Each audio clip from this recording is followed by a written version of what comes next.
So next up we have Debra and Julie.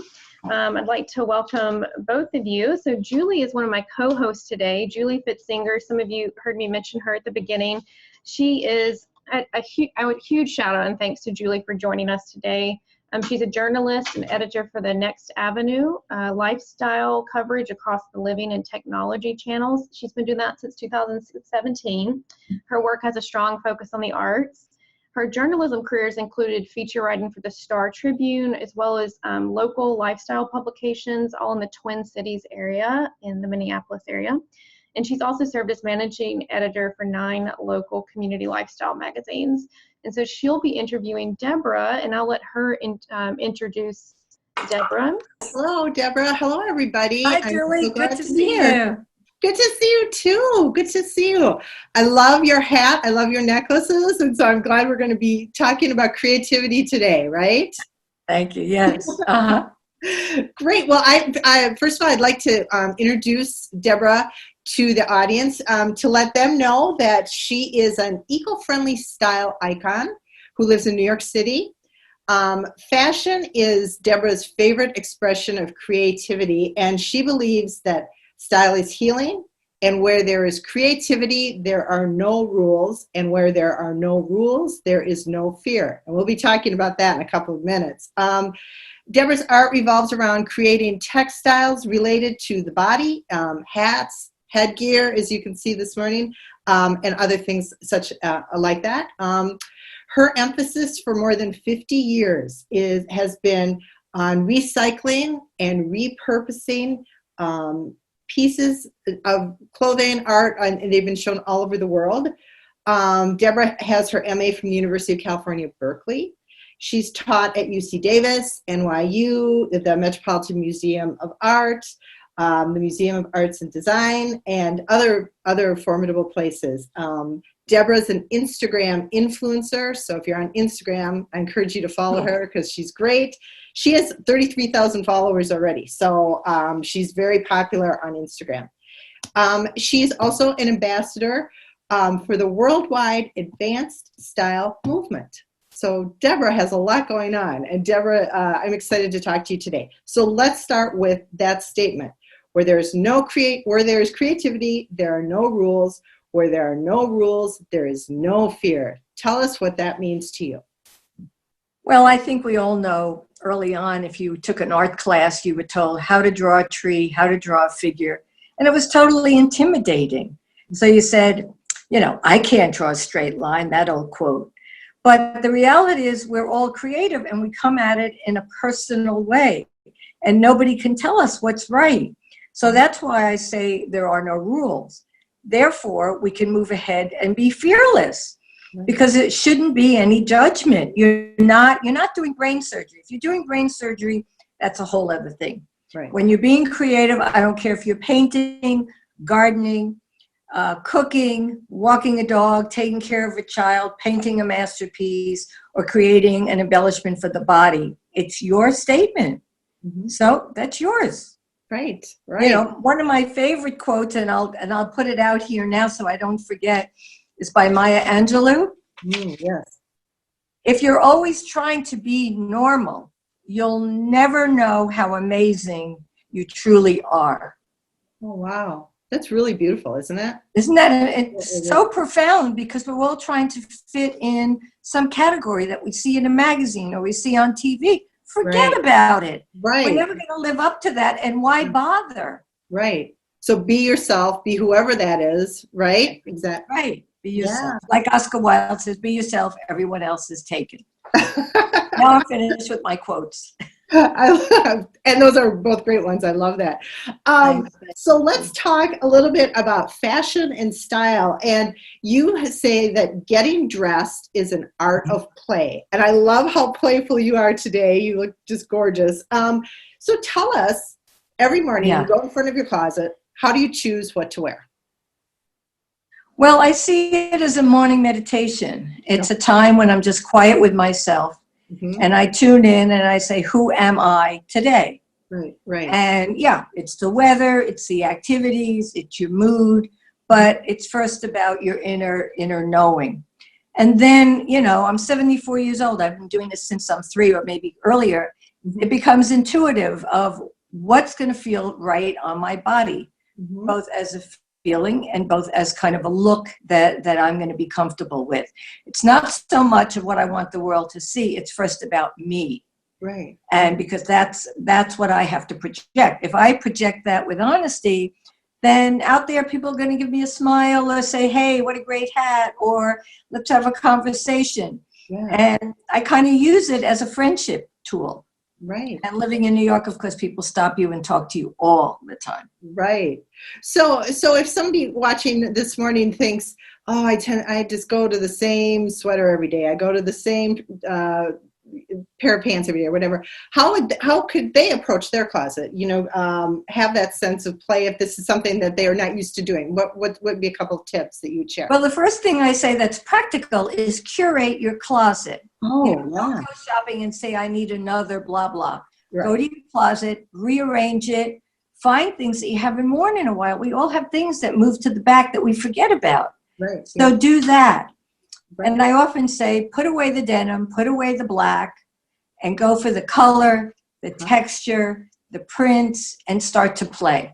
And if you're used to wearing one scarf, try wearing 2. See what it feels like.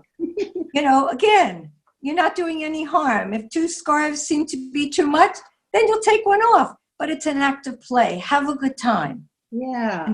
And we live in such a serious world that if we don't do something as getting dressed and making it a playful act, then, we're going to start out with all this sadness. I mean, I wake up every day having listened to the news and I say, I can't take it anymore. Right. What am I going to do? What kind of creative act? So I'll either sit down and make something out of an egg crate or a paper bag that's sitting in the garbage, because that's what I work with.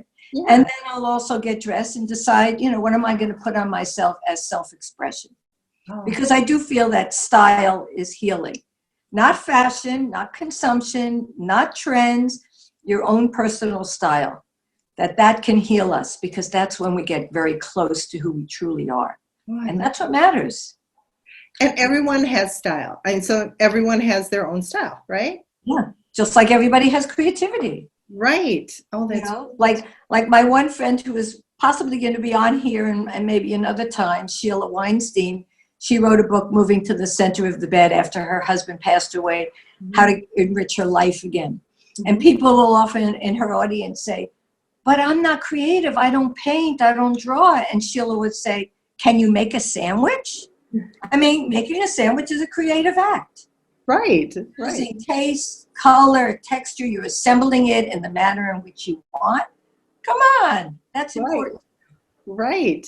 Well, and that's great. And that's something that everybody can do, or make a batch of cookies or whatever. Just get into it. Use your hands. Right. Use your hands. Right. Exactly. Yeah. And that's a creative moment. Sometimes do you think sometimes people forget what a creative moment actually can be? Right. Absolutely. Yeah. Absolutely. Yeah. We used to make candles. We used to sew. I mean, now there are so many mending groups and fix-it groups, because as we have to save the planet and become more sustainable, we're reusing and repurposing. So things have to be brought back. Our grandmothers did it all the time. Right. They mended, they repurposed, they made their children's suits out of their husband's suit. We have to get back to that. And it's fun. It's not out of, in a way it is dire need, because we have to save the planet. Right. But make it a creative, fun act. Right. Right. And that's something I know we talked about too the other day, that you are very, very passionate about the swap shop concept. And so why don't you tell everybody about that? Because that's something that people can do where they live, with their friends, with people they haven't met yet. So let's talk about that. What does that mean? Well, any of us can set it up. I'll either do one or a friend, or sometimes it's in a bigger venue. And you just sat now with email. It's so easy. Or you can post it on Instagram. And people just bring things that they no longer want, usually up to like 10 items, let's say. And we just put it out on a table. There's food and drink. You meet people, whether they're my age or they're younger, and it becomes a wonderful social event. And you pass on things that you no longer want, and you take home a few items without having spent a penny. And it doesn't go in the landfill. And then whatever doesn't get swapped at that, then it goes to a thrift shop. That's And great. it's really fun. And I say, Mr. Macy's does not need my money. You And I don't need, another navy blue suit with brass buttons or something. It's more fun to go to a swap meet when you don't know what's going to be there. right. And like you mentioned, The it's fun is in the search. And getting to meet people of all ages as well. That because you've mentioned that Right. many of your friends are much younger. Yeah. Yeah. It's a social gathering. It's right. Exactly. And you can meet people of all ages and that you wouldn't meet otherwise, correct? Yeah. Yeah. That's great. That's Exactly. great. Like this coming weekend at Bryan Park, which is a very big park in New York, Oh, near sure. the public library, with an ice skating rink. So it's called Swap and Skate. Oh, So fun. people are bringing things early, and then the swap meet will be between 1 and 3, and they're encouraging you to come with family or whatever and use the skating rink as well. It's a brilliant idea. Oh, that's great. That's great. Yeah. Well, and the other thing too, apart from the swap shop concept, I know that, you walking around in New York City, you look for things, you find little bits of whatever. Tell us, what's a day for you? What's a morning for you? You go outside and you're inspired by what? How do you start? Well, first I'm inspired by the weather and the light. I love, New York can be dark and gray, but if it's Right. sunny and bright. And I'm always just walking, looking for things that someone might have thrown away that I can repurpose. Mm-hmm. So, and, I'll often have projects that have been started, whether it's hat making or if I'm about to teach, I have to prepare the elements for that, or Right. I have to gather them up. Mm-hmm. And I'm about to go to Greece next week. I have a big exhibition at La Luna's Jewelry Museum, and I'm also going to teach there. And I mostly make hats out of paper towels. So to have the class go smoothly, I have to at least prepare 2 or 3 of the elements for the students, just so that they have something to work with, and then they can learn how to fold and glue the elements. Great. So I have to do that. I have to pack for that and get ready for teaching. So that's often a big part of my life. Yeah. Also interviews like this, speaking engagements. So I have to figure out, what am I going to wear that I can illustrate to people that, like, my necklaces are just made from twisted masking tape. When I'm bored and I need some kind of a meditation, one of the things I'll do is just twist tape. It quiets my mind. Really? I sit in silence or I listen to music. And that's what the creative process is about, especially if it's hands-on. It's a time to be quiet, to take your mind off the world and just go inside and be with yourself and be with your truth. And it doesn't matter what it is. Yeah. Twisting tape is about as low-tech and as kooky as you can get. But I love it. And I've been doing things like that for the last 55 years that are what appear to be ridiculous, but that's my art form. Right. No. Yeah. And that's interesting that you mentioned music, because I was thinking, you seem like somebody that would maybe listen to music as you're crafting or as you're creating. So maybe tell us a little bit, like, what kind of music do you enjoy listening to when you're at work on a project, if you want a little bit of atmosphere rather than just thinking about it? It can be classical. Of course, I love cello. Do you? I love all the folk songs and the rock and roll songs, whatever, from the 60s and 70s, my era, the Beatles, all of that. And so it just depends on the mood or the activity that I'm doing. If you're cooking, then sometimes you want something a little upbeat. If you're sitting there twisting tape, then you may want something very mellow. So, it's just background that kind of carries me along. Yeah. Oh, I like that. That's great. And so, also thinking of how that sparks some creativity and just sort of wondering, just in general, you find joy in what you're doing, in your art and your connections with people. And if there are people who maybe aren't out and about as much as they'd like to be, how do you find joy and the spark of creativity just where you are every day? Well, we all have things around the house that we love, so we can rearrange them, whether it's the pillows or candlesticks on your shelf or Right. buying different color candles, Right. or again, with your clothing, rearrange your clothing, Mm-hmm. you know, take things out of the closet and what might be your sweater drawer, make that your pants drawer or something, just so you have your hands on that stuff and you're recreating the way that it's organized. Right. And then just use things around the house, like a lot of what I make are just made from toilet paper rolls. This is made from Nespresso pods. I do a lot with the aluminum Nespresso pods. Wow. And I do a lot of workshops using the toilet paper rolls, covering it with labels, postcards, anything. Paper is very difficult for me to throw away. So I collect a lot of paper and I repurpose it into wearables. And a lot of that stuff is in museums all over the world, as mundane and as low tech as it is. And that's kind of becoming a new trend now. Yes. But, I started it in the late 60s. I have 3 pieces at the Philadelphia Museum now in a show that opened last month called Off the Wall, American Art to Wear. And the major piece that when you first walk in is a piece I constructed out of sisal rope and old videotape that I got from the local television station, and it's crocheted. And it's a wearable piece, it's body size, and it's the first piece that you see when you enter the show. Oh, wow. And another piece is what I made more recently, about 5 years ago, and it's made from used tea bags, the labels from the tea, steel wool, chocolate wrappers, and it's a piece that have big epaulets, big shoulder things, almost like wings, and then a headpiece that goes with it. And again, it's just all repurposed. Otherwise, it's stuff that would just go in the garbage. So, and to me, it's so beautiful. Oh, well, it sounds gorgeous. So you have all these items. I just have a kind of a process question. So the tea bags, the chocolate wrappers, and you look at them, and then how did you decide what they would become? Was it just a vision you have in your mind, or you think about it for several days and just kind of, what is the process of that? That's fascinating. Well, I always say, like when I'm walking down the street and I see something in the street, we kind of have a relationship. It speaks to me and it says, don't pass me by.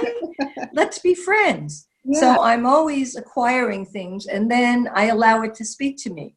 And it says, do me. I mean, that's how I started with the paper towel hats, the roll of paper towels. It's a particular kind that has no texture, but very cloth-like. Oh, okay. And one day it just said, okay, pick me up and do something with me.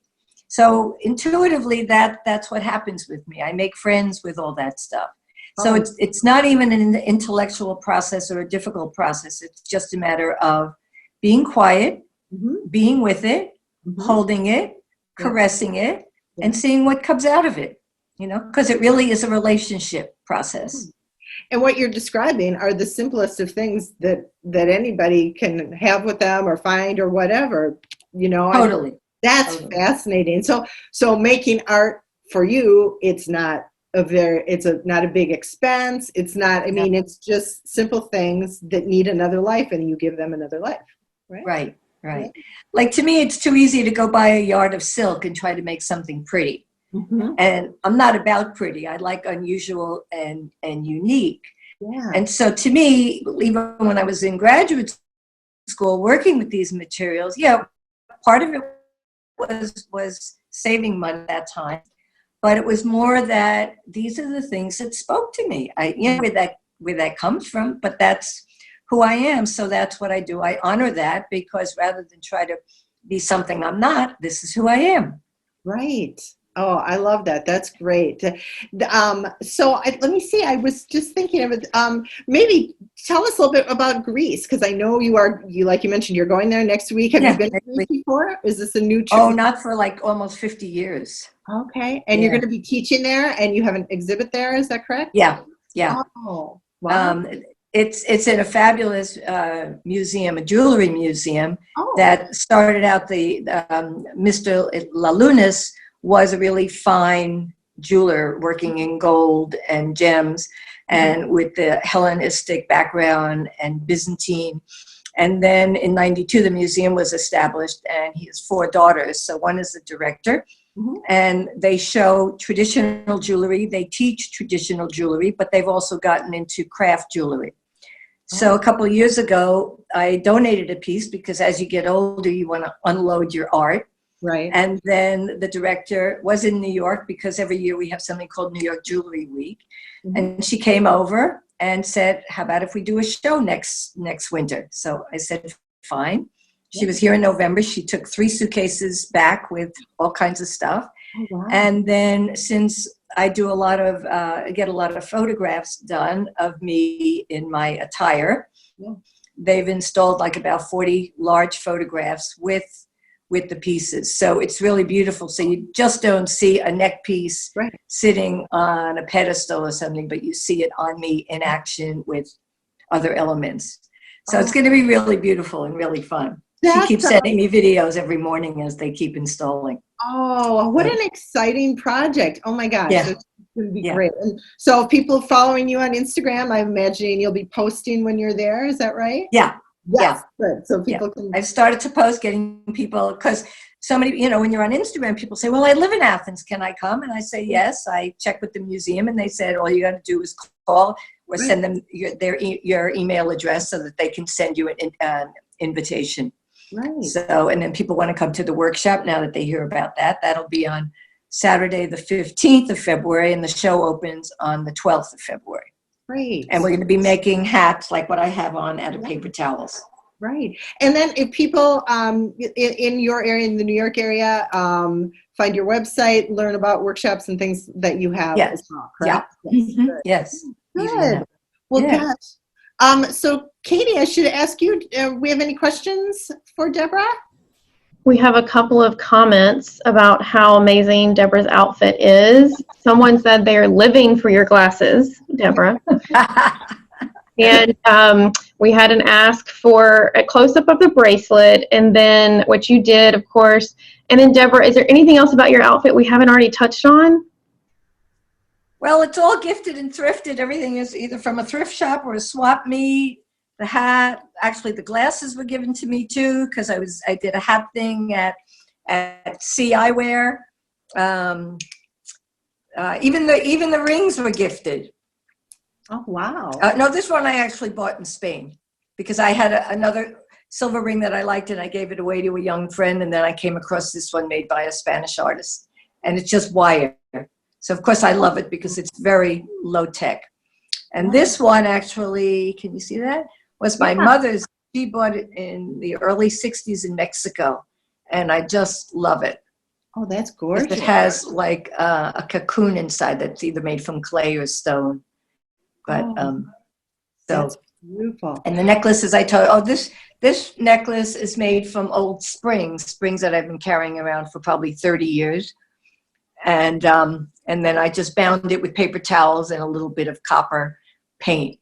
So I can wear it either way. I can wear it with the blue and the copper showing. I want a little more color. Or I wear it with just the silver springs dangling.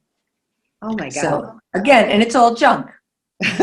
Very precious to me, but the inherent value is nothing. Right. And again, like so simple, and anybody could be sitting at home right now, look around and see what speaks to you. Develop the relationship, like you were saying earlier. What speaks to you? One philosophy that I like to live by is the Japanese philosophy of wabi-sabi, which is everything in our life is one or two or three or all of these things. Everything is impermanent. Everything is incomplete. And everything is imperfect.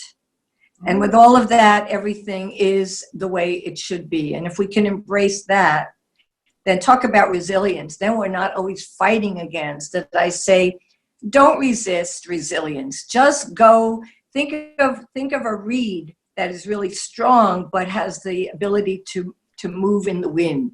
Right. So it's anchored, we're grounded, but at the same time, on planet Earth, we have to be able to move with change, because change is the only thing that's constant.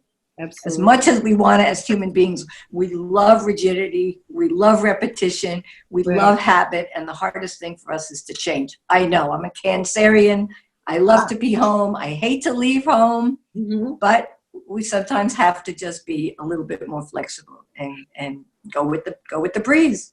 And especially too as we get older, that like things change, things happen you don't expect, and just I like the image of the reed because I think that's really beautiful. But just be able to bend, and things just make the best of what things are, and make your life your own, right? Well, Gabby Bernstein, who has a website and book about the universe has your back, that was actually her vision that I took yesterday in reading her site about the reed, and it resonated with me. Being a weaver and working with basketry materials, how beautiful a reed is. It's strong, but it's pliable and flexible. Yeah, I love that. That's a great image. That's a great image. Wonderful. Could we go out on a question from the audience? Yeah. So Deborah, tell us a little bit, where did this start? You have a good childhood story about your creativity. Oh, yeah. Thank you for reminding me. Well, I had wonderful grandparents, particularly on my mother's side, and my sister and I would go there often. Grandma would cook for us the things we loved, and we would always go to the old-fashioned sewing machine and take out the button drawer. And then we'd take it to the living room and dump it on the floor and start playing. And my grandfather would say, "Oi, oi, they're making a mess." And my grandmother would say, "Be quiet, they're being creative." So that runs through me. And so there's no such thing as a mess. It's part of the creative process, and you can't take that away.